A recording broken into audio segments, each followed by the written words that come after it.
No próximo domingo, o suicídio do presidente Getúlio Vargas completa 60 anos. Hoje, o Repórter Brasil começa uma série sobre a trajetória, o drama e o legado de um dos principais nomes da história do país. Na primeira reportagem, vamos falar sobre a Era Vargas.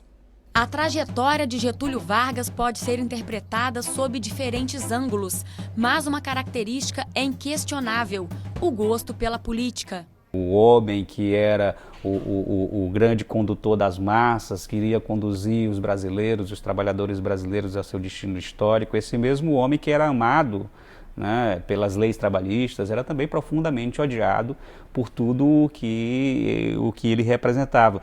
Nasceu em São Borja, no Rio Grande do Sul, em 1882 e se formou na Faculdade de Direito de Porto Alegre. O primeiro cargo político veio em 1909, quando foi eleito deputado estadual. Também ocupou os cargos de deputado federal, ministro da Fazenda e governador do Rio Grande do Sul. Comandou o movimento revolucionário de 1930, que pôs fim à República Velha, período em que as elites de São Paulo e de Minas Gerais se revezavam no poder. Assumiu a presidência em caráter provisório, dando início à chamada Era Vargas, que duraria 15 anos. O primeiro mandato como chefe do governo provisório durou 4 anos. O período foi marcado pela reorganização política do país, com a criação de ministérios como do Trabalho, Indústria e Comércio e da Educação e Saúde. Todo o período do governo provisório, Vargas vai atuar exatamente no sentido de centralizar o poder, né? De tirar poder dos estados, dos diferentes estados da federação, fortalecer o poder central, né? O poder executivo, encarnado na sua pessoa, né?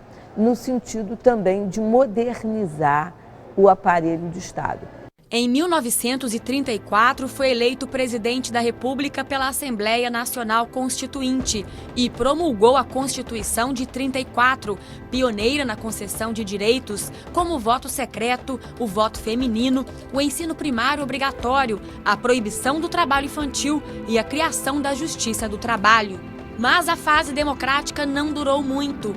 Com o argumento de que os comunistas queriam tomar o poder, Getúlio Vargas derrubou a própria Constituição que tinha promulgado e implantou a primeira ditadura do Brasil entre 1937 e 1945, período que ficou conhecido como Estado Novo.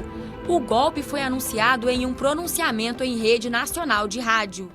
Quando as competições políticas ameaçam degenerar em guerra civil, é sinal de que o regime constitucional perdeu o seu valor prático. Depois do anúncio, foi outorgada uma nova Constituição que centralizava os poderes nas mãos do presidente e incluía rigorosas leis de censura. Criou o DIP, o Departamento de Imprensa e Propaganda, para controlar e censurar manifestações contrárias ao governo. Intensificou a repressão não só contra os comunistas, mas também contra os opositores do governo. Milhares de pessoas foram presas em todo o país. Deportou para a Alemanha, que era governada por Hitler, a judia Olga Benário, mulher do líder comunista Luiz Carlos Prestes. Olga estava grávida de 7 meses e morreu em um campo de concentração depois que a filha nasceu. Por outro lado, Getúlio buscava o apoio das massas e usou o estádio do Vasco, na zona norte do Rio, para os discursos durante toda a década de 1940. Foi aqui que anunciou, em 1943, a consolidação das leis trabalhistas, que regem as relações de trabalho até hoje no Brasil, criando, entre outros benefícios, o salário mínimo, o 13º e as férias remuneradas. O trabalhador brasileiro possui hoje o seu Código de Direitos, a sua Carta de Emancipação Econômica. Em 1939, com o início da Segunda Guerra Mundial, uma importante questão política orientou os últimos anos do Estado Novo. Os Estados Unidos conquistaram o apoio do Brasil contra os países do eixo, Alemanha, Itália e Japão. O acordo incluía um empréstimo de 20 milhões de dólares para a implantação e a modernização do projeto siderúrgico brasileiro. A decisão foi fundamental para a criação da Companhia Vale do Rio Doce e da Companhia Siderúrgica Nacional, a CSN. O apoio americano a Vargas não é tão claro assim, porque Volta Redonda só foi arrancada a força, né?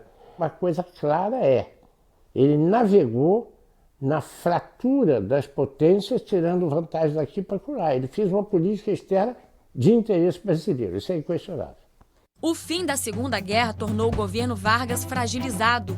Crescia o movimento pela redemocratização do país e o gaúcho se viu forçado a convocar uma Assembleia Nacional Constituinte e a marcar novas eleições. Em 29 de outubro de 1945, foi deposto por um movimento militar liderado por generais do próprio ministério.